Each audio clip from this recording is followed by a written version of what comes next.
ದಿಕ್ಕು ದಿಕ್ಕಲಿ ಭಾವಬಂಧನ,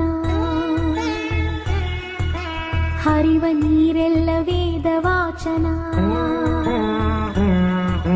ಸುತ್ತ ಗಾಳಿಯಲ್ಲಿ ಶಾಂತಿ ಚಿಂತನ, ಮಣ್ಣ ಕಣಕಣದಿ ಕರುಣೆ ಕಂಪನ.